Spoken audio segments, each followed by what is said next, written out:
నమస్తే, welcome to Sakshi education. Andhra Pradesh public service commission నుంచి Andhra Pradesh Sainik welfare సర్వీస్లో జిల్లా సైనిక్ సంక్షేమ అధికారికి సంబంధించిన పోస్టుల భర్తీకి నోటిఫికేషన్ విడుదలైంది. సో ఈ నేపథ్యంలో ఈ పోస్టులకు సంబంధించిన దరఖాస్తు ప్రక్రియ ఎప్పటి నుంచి మొదలు కానుంది, అలాగే ఈ పోస్టులకు సంబంధించిన కనీస విద్యార్హతలు ఏంటి, ఏజ్ లిమిట్ అంటే ఎంతవరకు వయసు ఉన్నటువంటి అభ్యర్థులు ఈ పోస్టులకు దరఖాస్తు చేసుకోవచ్చు, అదేవిధంగా ఈ పోస్టులకు సంబంధించిన ఎంపిక ప్రక్రియ ఏ విధంగా ఉంటుంది, దాంతోపాటుగా ఎగ్జామినేషన్ ప్యాటర్ను, మరీ ముఖ్యంగా సిలబస్ సంబంధించిన అంశాలు, పూర్తి అంశాలను ఈ వీడియోలో తెలుసుకునే ప్రయత్నం చేద్దాం. ముందుగా ఈ వీడియోని చూస్తున్నటువంటి ప్రతి ఒక్కరు కూడా ఈ వీడియోని తప్పకుండా లైక్ చేయండి. అలాగే సాక్షి ఎడ్యుకేషన్ని మీరు ఇంకా సబ్స్క్రైబ్ చేసుకోకపోతే ఇప్పుడే సబ్స్క్రైబ్ చేసుకోండి.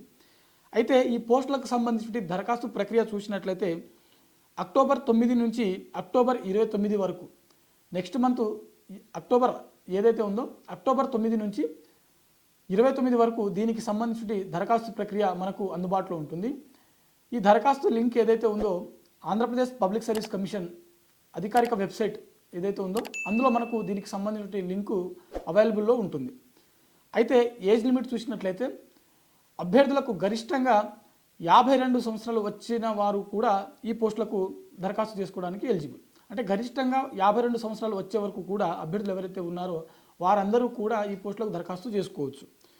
అయితే దీనికి సంబంధించినటువంటి ఎంపిక ప్రక్రియ ఏ విధంగా ఉంటుందని అంటే, ఇక్కడ అభ్యర్థులకు ఓఎంఆర్ బేస్డ్లో ముందుగా ఎగ్జామ్ అనేది కండక్ట్ చేయడం జరుగుతుంది. ఇందులో మనకు మొత్తం 3 పేపర్లు ఉంటాయి. ప్రతి పేపర్ కూడా 150 మార్కులకు గాను 150 ప్రశ్నలకు గాను మనకు నిర్వహించడం జరుగుతుంది. అంటే ఓవరాల్గా మనకు 450 మార్కులకు ఈ రిటర్న్ ఎగ్జామ్ అనేది కండక్ట్ చేయడం జరుగుతుంది. ఆ తర్వాత కంప్యూటర్ నాలెడ్జ్ టెస్ట్ ఏదైతే ఉందో అది మరో 100 మార్కులతోటి 1 అవర్ సమయంలో మనకు నిర్వహించడం జరుగుతుంది. ఆ తర్వాత ఈ ఎగ్జామ్స్ అన్నీ కూడా క్వాలిఫై అయినటువంటి అభ్యర్థులు ఎవరైతే ఉంటారో వీరిలో పోస్టుల సంఖ్యను బట్టి డాక్యుమెంట్ వెరిఫికేషన్కు పిలవడం జరుగుతుంది. ఆ తర్వాత డాక్యుమెంట్ వెరిఫికేషన్ పూర్తి చేసుకున్నటువంటి అభ్యర్థులు ఎవరైతే ఉన్నారో వీరి నుంచి తుది జాబితాను తయారు చేయడం జరుగుతుంది. మరి వీటికి సంబంధించిన ఎగ్జామినేషన్ ప్యాటర్న్లో 3 పేపర్లు అనుకున్నాము కదా, ఈ 3 పేపర్లలో ఉన్నటువంటి సిలబస్ ఏంటి ఒకసారి చూసేటువంటి ప్రయత్నం చేద్దాము. పేపర్ 1 వచ్చేసరికి జనరల్ స్టడీస్ మరియు మెంటల్ అబిలిటీ. పేపర్ 1లో మనకు జనరల్ స్టడీస్ మరియు మెంటల్ అబిలిటీకి సంబంధించిన ప్రశ్నలు ఉంటాయి. ఇందులో మేజర్గా మనకు Indian history, Indian polity, Indian economy, Andhra Pradesh history, Andhra Pradesh culture మరియు ఆంధ్రప్రదేశ్ ఎకానమీ, అలాగే జనరల్ సైన్స్ మరియు ఇండియన్ జాగ్రఫీ, ఆంధ్రప్రదేశ్ జాగ్రఫీ, వీటి నుంచి మనకు ప్రశ్నలు వచ్చేటువంటి అవకాశం ఉంటుంది. అదేవిధంగా ఈ పేపర్ 1లోనే మనకు కరెంట్ అఫైర్స్ ప్లస్ రీజనింగ్ మరియు మెంటల్ అబిలిటీకి సంబంధించినటువంటి అంటే మెంటల్ అబిలిటీకి సంబంధించినటువంటి ప్రశ్నలు కూడా ఈ పేపర్ 1లోనే మనకు అడగడానికి అవకాశం ఉంది. ఇది మొత్తం 150 మార్కులకు మనకు నిర్వహించడం జరుగుతుంది. పేపర్ 2కి వచ్చేసరికి మనకు ఇంగ్లీష్, కంప్లీట్గా ఇంగ్లీష్, ఇందులో 150 మార్కులకు 150 ప్రశ్నలు మనకు అడగడం జరుగుతుంది. ఈ ఇంగ్లీష్లో మనకు సిలబస్ చూసినట్లయితే కాంప్రహెన్సివ్ మరియు ప్రీసియస్ రైటింగు, దాంతోపాటుగా రీఅరేంజ్మెంట్ ఆఫ్ సెంటెన్సెస్, అలాగే మనకు కరెక్షన్స్ ఆఫ్ సెంటెన్సెస్ మరియు synonyms, antonyms, filling in the blanks, ఇలాంటి అంశాలపైన మనకు ఈ పేపర్ 2 ఏదైతే ఉందో ఇంగ్లీష్ సంబంధించినటువంటి కంప్లీట్గా ఇంగ్లీష్ గ్రామర్ బేస్డ్ చేసుకొని మనకు నిర్వహించడం జరుగుతుంది. ఇది కూడా 150 మార్కులకు మనకు ఎగ్జామ్ అనేది కండక్ట్ చేయడం జరుగుతుంది.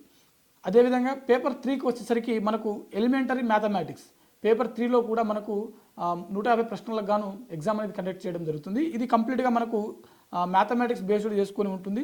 ఇందులో మనకు అరిథమెటిక్, దాంతోపాటుగా ఆల్జిబ్రా, అలాగే ట్రిగ్నామెట్రీ, జామెట్రీ మరియు మెన్సురేషన్ మరియు దాంతోపాటుగా స్టాటిస్టిక్స్ సంబంధించిన ప్రశ్నలు మనకు అడగడం జరుగుతుంది. ఇందులో మనకు మెజారిటీ క్వశ్చన్స్ వచ్చేసరికి ఆర్థమెటిక్స్ సంబంధించినటువంటి క్వశ్చన్స్ మనకు అడగడం జరుగుతుంది. అయితే అభ్యర్థులు ఇక్కడ గమనించవలసినటువంటి విషయం ఏంటంటే ఈ 3 పేపర్లు ఓవరాల్గా మనకు 450 మార్కులకు నిర్వహించినప్పటికీ ఈ 3 పేపర్లలో కూడా మనకు నెగిటివ్ మార్కింగ్ విధానం అనేది ఇంప్లిమెంటేషన్ ఉంది. సో అభ్యర్థులు ఇది గమనించి ఎగ్జామ్ రాసేటప్పుడు కావచ్చు, లేకపోతే దాని ముందు ప్రిపరేషన్లో ఉన్నప్పుడు కూడా కావచ్చు, నెగిటివ్ మార్కింగ్ విధానం ఉంది అనేది మీరు గమనించవలసినటువంటి విషయం. ఈ పేపర్లు అయిపోయిన తర్వాత అభ్యర్థులకు కంప్యూటర్ నాలెడ్జ్ టెస్ట్ 1 అవర్ సమయంలో 100 మార్కులకు గాను నిర్వహించడం జరుగుతుంది. ఇది దీనికి సంబంధించినటువంటి జిల్లా సైనిక్ వెల్ఫేర్ ఆఫీసర్ సంబంధించినటువంటి ఎంపిక విధానం మరియు ఎగ్జామినేషన్ ప్యాటర్న్.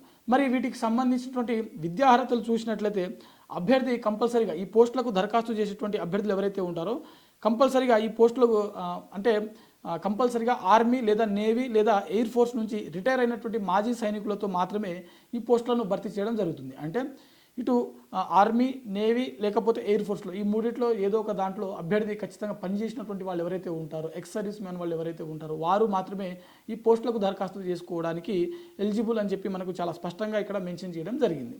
ఇది ఇవాల్టి వీడియో. చూస్తూనే ఉండండి మరిన్ని జాబ్ అప్డేట్స్ కోసం Sakshi education. Thanks for watching. Thank you all.